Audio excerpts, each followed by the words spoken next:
Monsieur Vincent Delpé, bonjour. Bonjour monsieur. Vous êtes directeur général adjoint de l'ANSP, Agence nationale des services à la personne.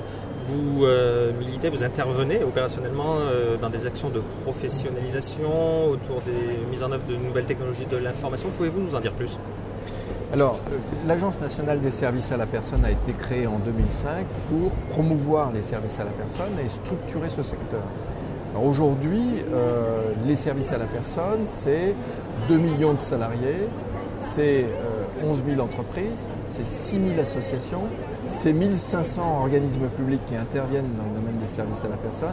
Donc la tâche en matière de structuration du secteur, de professionnalisation, est bien entendu tout à fait considérable. Nous favorisons par exemple la certification des entreprises. À cet égard, on a lancé un grand programme qui est le programme TETIS, qui a permis d'auditer 500 organismes pour accéder à la certification.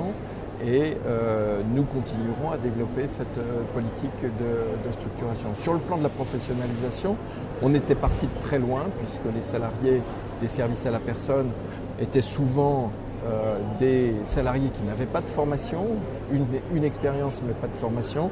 Et donc là, nous allons développer aussi une politique de professionnalisation des salariés qui est tout à fait importante.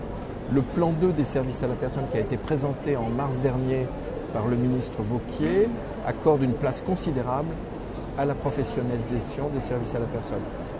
Programme de professionnalisation en alternance, contrat d'apprentissage, contrat d'alternance pour les salariés, validation des acquis de l'expérience professionnelle, tout un ensemble de mesures qui vont permettre de professionnaliser mieux les salariés des services à la personne et leur permettre de développer des véritables carrières en ayant des certifications qui vont être adaptées à différents métiers. En ayant, aujourd'hui, on a à peu près 80% de salariés des services à la personne qui sont en titre 5, c'est-à-dire de niveau CAP, BEP. Il faut aussi des cadres, l'encadrement intermédiaire. Donc on va développer des formations de cette nature pour permettre aux gens de développer des carrières, d'avoir des passerelles pour circuler au sein du secteur des services à la personne qui se développe, voire même pour avoir des emplois en dehors du secteur s'ils souhaitent à un moment donné évoluer dans leur carrière. Et puis le dernier enjeu qui est très considérable aussi bien entendu, c'est que l'accompagnement de cette structuration nécessite que des nouvelles technologies soient mises en place au sein du secteur des services à la personne. C'est un enjeu tout à fait fondamental. On a par exemple un dossier qu'on appelle le dossier de la normalisation des échanges d'informations qui va permettre à l'ensemble des acteurs économiques, entreprises, donneurs d'ordre, administration, acteurs économiques en tout genre, de pouvoir communiquer leurs données informatiques grâce à des systèmes d'information sur Internet qui permettront cet échange fluide qui est un enjeu fondamental de développement, d'économie, de gestion, de gain de productivité au sein du secteur et qui est très important. Et puis à côté de ça, il s'agit aussi aujourd'hui d'aider un certain nombre de publics qui bénéficient des services à la personne, je pense notamment aux personnes vulnérables, de les aider à avoir un service de meilleure qualité, c'est-à-dire d'avoir des instruments de prise en charge qui non pas remplacent le lien humain que représente l'intervenant d'une personne physique, mais qui va apporter un complément. On a vu par exemple dans le salon le petit robot Nao qui peut permettre d'assurer une surveillance des personnes malades ou des enfants malades la nuit par exemple, qui est capable de rappeler qu'il faut des médicaments à prendre à telle heure, qui est capable de raconter des histoires aux enfants ou de lire un conte. Cette prise en charge est absolument essentielle.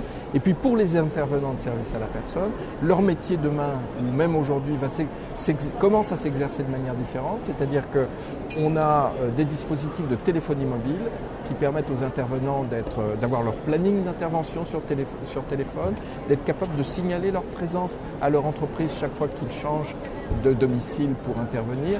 Enfin, il y a un flux d'informations qui doit être apporté, qui à la fois facilite l'exercice du travail, facilite et complète la qualité du service auprès des intervenants, c'est vraiment un enjeu formidable pour la période qui s'ouvre.